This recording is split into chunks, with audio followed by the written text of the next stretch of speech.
নমস্কার, আরেকবার চলে এসেছি একটা নতুন ভিডিও নিয়ে আমার চ্যানেলে competitive English with PB sir. এই চ্যানেলটি তাদের জন্য যারা ইংলিশ শিখতে চাও এবং কম্পিটিটিভ এক্সামিনেশনে বসে সাকসেস চাও, সেটা এসএসসি হোক, স্টেট এক্সামিনেশনই হোক, ইংলিশ একটা কম্পালসারি সাবজেক্ট বেশিরভাগ পরীক্ষাতেই। তাতে আজকে যে গ্রামারের পার্টটা নিয়ে আমি আলোচনা করব সেটা হচ্ছে সাবজেক্ট ভার্ব এগ্রিমেন্ট অথবা agreement of the verb with the subject. এটা কখনো কখনো একটু নেগলেক্টেড সাইড অফ গ্রামার, সবসময় ছাত্রছাত্রীরা খুব মন দিয়ে পড়ে না জায়গাটা, যার জন্য আমি একটা ডেডিকেটেড ভিডিও এর জন্য করলাম। আশা করছি উপকারে লাগবে। So without wasting any more time, let's dive into the subject. ব্যাপারটা কি? ব্যাপারটা হচ্ছে যে সেন্টেন্সের কনস্ট্রাকশনের জন্য আমরা কোনো ভার্ব প্লুরাল বসাবো না সিঙ্গুলার বসাবো, অর্থাৎ অ্যাম ইজ আর ব্যবহার করব, ওয়াজ ব্যবহার করব না হ্যাভ হ্যাজ ব্যবহার করব। আমরা কখনো কখনো খুব কনফিউজড হয়ে যাই, কারণ কিছু রুলস আমাদের জানা থাকে না। সেই রুলসগুলো আমি আজকে দেখাবো। তোমরা সমী পাশে স্ক্রিনে দেখতে পাবে আমি যেটা পড়াবো সেই বইটার ছবি, এবং এটি আমি পিডিএফটা আমার যে টেলিগ্রাম চ্যানেল আছে সেখানেও দেওয়া থাকবে পিডিএফটা, তোমরা দেখে নিতে পারো। তার লিঙ্ক তোমরা ডিসক্রিপশনে পেয়ে যাবে।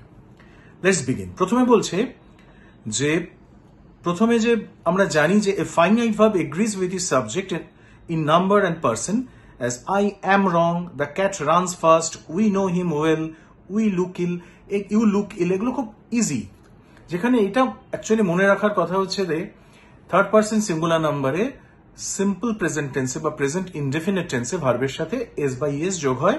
এক্ষেত্রে দ্য ক্যাট রানস ফাস্ট।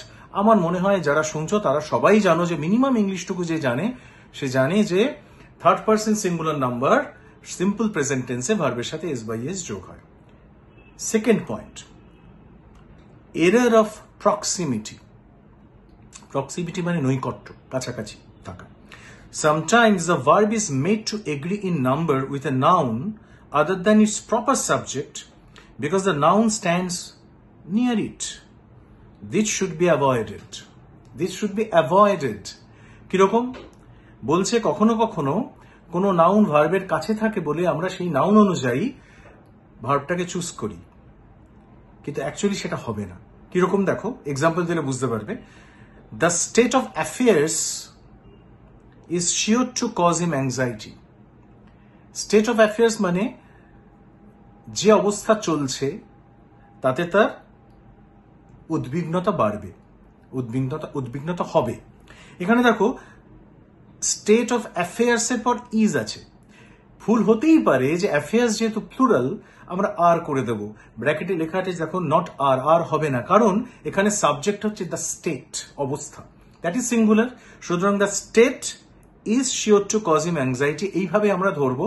অ্যাফেয়ার্সটা ভার্বের সামনে আছে বলে, কাছাকাছি আছে বলে, ইন ক্লোজ প্রক্সিমিটিতে আছে বলে আমরা কিন্তু অ্যাফেয়ার্স এর প্লুরাল ফর্ম দেখে আর বসাবো না। সেকেন্ড এক্সাম্পল দেখো, the course of lectures was arranged. তোমাদের এরকম দিয়ে দিল the course of lectures were arranged, দিয়ে বললো কোথায় মিস্টেক আছে। তুই বলবো কোথাও মিস্টেক তো নেই স্যার, লেকচার্স আছে, প্লুরাল আছে। কিন্তু actually the real subject should be, course should be treated as the real subject, not the lectures. সুতরাং দ্য কোর্স যেহেতু সিঙ্গুলার সেহেতু এখানে ওয়ার হবে না, ওয়াজ হবে। This is very important. Next example দেখো, the introduction of the reforms was not liked by the aristocracy. ইন্ট্রোডাকশনটা এখানে subject, not the reforms. Reforms হলে কিন্তু প্লুরাল হবে, ভুল হবে। তো ইন্ট্রোডাকশনটা যেহেতু সিঙ্গুলার আমরা ওয়াজ লিখবো। এটা একটু মাথায় রেখো যে যেখানে ইন্ট্রোডাকশন অফ দিয়ে, জেনারেলি দেখো এখানে অফ কথাটা খুব, অফ প্রিপোজিশনটা খুব ইম্পর্টেন্ট। যেখানে অফের পর প্লুরাল দেখবে তার আগের সাবজেক্টটা দেখবে সিঙ্গুলার, সেখানেই কিন্তু ভার্বটা সিঙ্গুলার হবে। এই 41.2 যে রুলসটা আছে এটা কিন্তু সিরিয়াসলি মাথায় রাখার চেষ্টা করো। পরের রুলসে আসছে। Next rule, two or more singular nouns or pronouns join by and require a plural verb. এটা খুব সোজা, কিন্তু কিছু কিছু ক্ষেত্রে কনফিউশনে। কেমন দেখো, Ajit and I are great friends. I এর পর হঠাৎ করে আর বসানো কেমন যেন শুনতে লাগছে, কিন্তু অ্যাকচুয়ালি যেহেতু অজিত অ্যান্ড আই প্লুরাল, সুতরাং দুটোকে আমরা প্লুরাল হিসেবে ট্রিট করবো এবং আই থাকলেও তারপরে আর বসাবো। পিকুলিয়ার লাগছে শুনতে, কিন্তু that is correct form. Are not your father and mother out of town, are not হবে father mother to plural. Next, the man and woman were determined to leave the village. Man and woman দুটোই plural হবে, সুতরাং were বসবে. A carpenter and a blacksmith live in our village. দুটো আলাদা আলাদা ব্যক্তি, carpenter একজন ব্যক্তি, ব্ল্যাকস্মিথ একজন ব্যক্তি, সেহেতু সিঙ্গুলার নাম্বার হলো না, অর্থাৎ ভার্বের সাথে এস বা ইয়েস যোগ হলো না, লিভই থাকলো, যেহেতু এটা প্লুরাল. 2 and 2 make 4. 2 and 2 দুটো আলাদা আলাদা নাউন, সেই জন্য সিঙ্গুলার না হয় প্লুরাল হলো. Next rule 41.4. But if two nouns joined by and refer to the same person or thing or suggest one idea to the mind, the verb is always singular. এটা খুব important. দেখো, Disraeli, the statesman and the novelist is dead. Statesman and novelist দুজনই কিন্তু একটা মানুষ, তার নাম Disraeli. যেহেতু মানুষটা একটা, সেই জন্য ইজ হলো. My friend and patron is not at home. আমার বন্ধু এবং প্যাট্রন দুজনই কিন্তু একটাই মানুষ, মানুষ একটাই, মানুষ দুটো নয়, সে কারণে সিঙ্গুলার নাম্বার নেবে. Next, slow and steady wins the race. যে মানুষ স্লো কিন্তু স্টেডি, সেই রেসে যেতে, প্রতিযোগিতায়. তো মানুষ কটা? মানুষ একটাই. যে স্লো যায় কিন্তু স্টেডি যায়, একটা মানুষকে বোঝাচ্ছে. স্লো অ্যান্ড স্টেডি দুটো নাউন বলে আমরা কিন্তু এখানে কিছুতেই প্লুরাল বসাতে পারবো না. Bread and butter is wholesome. তা বুঝতেই পারছো, ব্রেড অ্যান্ড বাটারকে আমরা একটা ফুড হিসাবে ট্রিট করছি. বলতে পারো স্যার এ তো ব্রেড আলাদা বস্তু, বাটার আলাদা বস্তু, কিন্তু যখন খাওয়া হচ্ছে তখন একটাই বস্তু, কারণ বাটার আমরা আলাদা খাচ্ছি না, ব্রেড আলাদা খাচ্ছি না, বাটারটা ব্রেডের উপর লাগিয়ে একটা বস্তুতে পরিণত করছি. সুতরাং bread and butter should be treated as a singular noun, সেই জন্য ভার্বটা হবে সিঙ্গুলার, ইজ.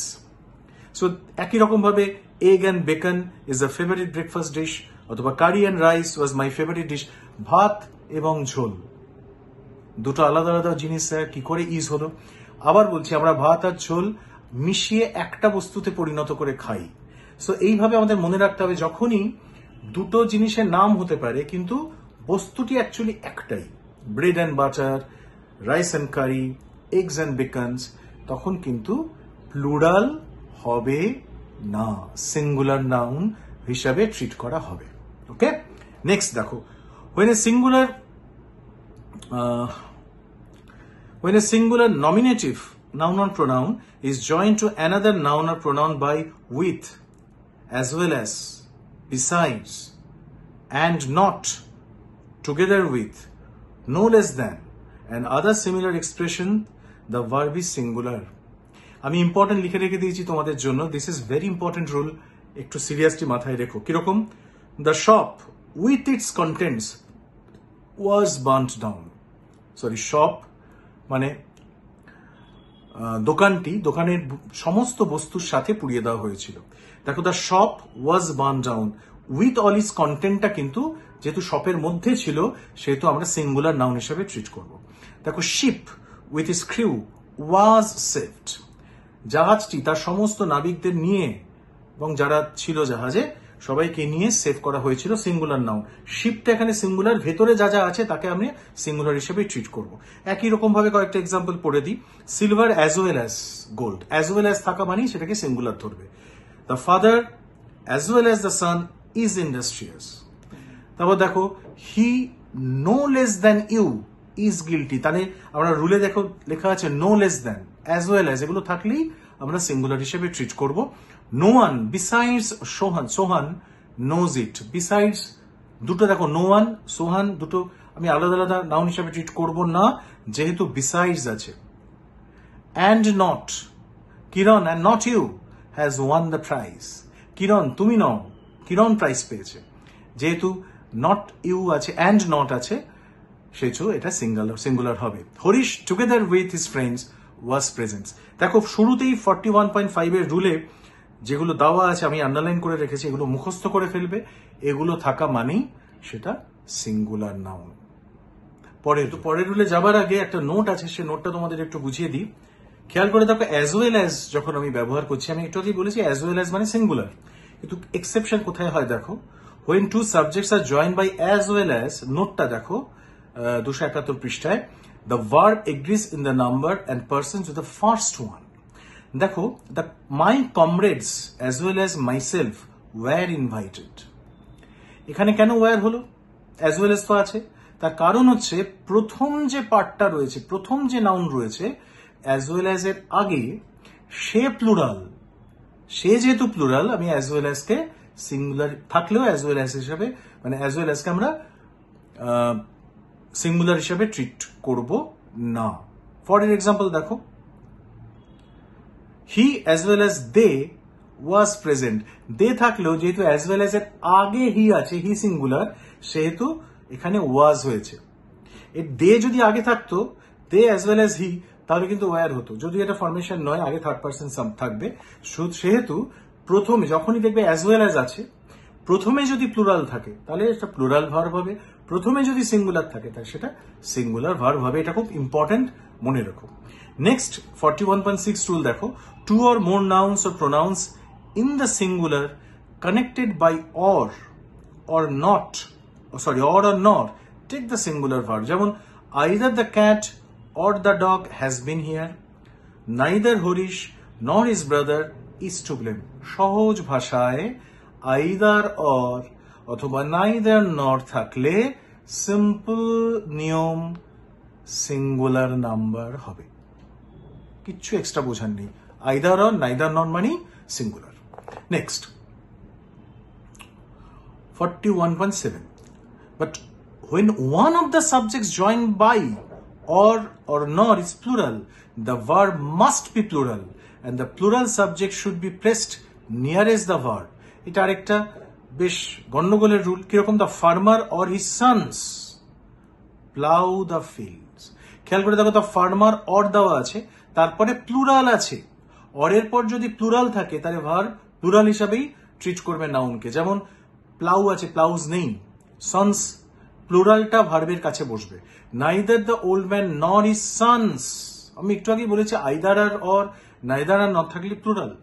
কিন্তু যদি দেখা যায় যে neither the old man nor his sons, নরের পর প্লুরাল আছে, তাহলে আবার সিঙ্গুলার হিসাবে ট্রিট হবে না। উপরে যে আইদার অরটা দেখাচ্ছিলাম সেটা দেখো কি লেখা আছে, ঠিক উপরেই দেখো 41.6 আছে either the cat or the dog, দুটোই সিঙ্গুলার, সেক্ষেত্রে দুটোই সিঙ্গুলার হিসেবে ট্রিট হবে।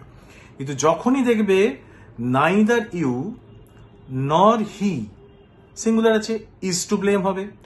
নাইদার হি অর ইউ আছে, অর্থাৎ অরের পর প্লুরাল আছে, মানে এমন একটা শব্দ আছে যেটা আর নেবে, তাহলে আরই হবে। দেখো লাস্টেরটা দেখো, নাইদার হি নর দে, যেহেতু প্লুরাল সেহেতু আর হবে। অর্থাৎ সহজ বাংলায় আইদার অর নাইদার নর এর ক্ষেত্রে সিঙ্গুলার নাম্বার থাকলে সেটাকে আমরা সিঙ্গুলার হিসেবে ট্রিট করব। কিন্তু যদি দেখা যায় যে আইদার এর পর বা আইদার ইউ নর আই, অর্থাৎ আইদার হি অর ইউ, অরের পর বা নরের পর, নাইদারের ক্ষেত্রে নরের পর, আইদারের ক্ষেত্রে অরের পর যেটা থাকবে ভার্ব তাকেই নেবে, সেই অনুযায়ী বসবে। যেমন দেখো নাইদার ইউ নর হি, নরের পর কি আছে হি সিঙ্গুলার, তাহলে ইজ হবে। আইদার হি অর ইউ এর ক্ষেত্রে আর বসবে, সুতরাং আর হবে। নাইদার হি নর দে প্লুরাল, সুতরাং আর বসবে। নাইদার ইউ নর আই এর সাথে এম বসে, এম বসবে। সুতরাং পরিষ্কার রুল হচ্ছে নাইদারের ক্ষেত্রে নরের পরে, আইদারের ক্ষেত্রে অরের পরে যে বস্তুটি থাকবে নাউন হিসাবে, সে যদি সিঙ্গুলার হয় তবে ভার্ব সিঙ্গুলার হবে, সে যদি প্লুরাল হয় ভার্ব প্লুরাল হবে। সুতরাং আইদার অর নাইদার নরের ক্ষেত্রে নিয়মটা যতটা সহজ মনে হচ্ছিল যে আইদার অর নাইদার নর থাকলে সিঙ্গুলার হবে, সেটা একটু আগে আমি বলেছিলাম সিঙ্গুলারের ক্ষেত্রে দুটোই যদি সিঙ্গুলার থাকে। কিন্তু যদি পরেরটা প্লুরাল থাকে বা পরেরটা সিঙ্গুলার থাকে, সবসময় পরের ভার্বটাই নেবে। এটা 46 এবং 47 এর মধ্যে একটা ডিফারেন্স রয়েছে। 46 এরটা স্ট্রেট ফরওয়ার্ড ক্ষেত্রে, 47 এরটা যখন দুটো মেলানো মেশানো থাকবে সেক্ষেত্রে অর বা নরের পরেরটুকু নেবে।